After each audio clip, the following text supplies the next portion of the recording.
In today's video, I'm going to teach you how to zoom in and out in CapCut PC. First, make sure you already have your video open in the CapCut editor on your computer. At the bottom of the screen, you'll see the timeline, which shows your video clip or clips. This is where you'll set up the zoom effect. Find the playhead, which is the vertical line that shows your current position in the video. Click and drag that playhead to the exact moment where you want your zoom effect to begin. With the playhead in position, click on the clip in the timeline to make sure it's selected. Now, look to the right side of the screen for the toolbar or the properties panel for that clip. Here, you'll see a section called Basic. Click on Basic to expand it if it isn't already open. Scroll down until you find a section called Transform. Inside Transform, you'll see an option called Scale.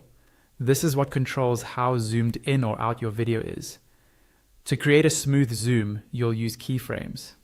Next to Scale, you should see a small diamond icon. Click that diamond. This adds a keyframe at the current position of the playhead, locking in the current scale value as your starting point. Think of this as telling CapCut, start the zoom effect here. Now move the playhead to the point in the clip where you want the zoom to end.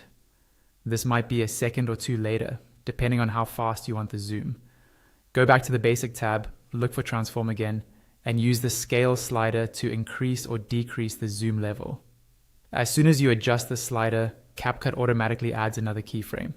This creates the motion between your first and second keyframe, giving you that zoom in or zoom out effect. If you want the video to zoom back out to normal, move the playhead further along the timeline to where you want it to return to 100%. Once again, in the Basic tab under Transform, set the scale value back to 100%. This automatically adds another keyframe and tells CapCut to animate the zoom back to the original size. To preview everything, drag the playhead back to the beginning of the effect and press play. Watch how the video smoothly zooms in and then zooms out based on the keyframes you set. If the movement feels too fast or too slow, simply drag the keyframes closer together or farther apart on the timeline until it looks just right. And that's it. That's how you zoom in and out in CapCut PC.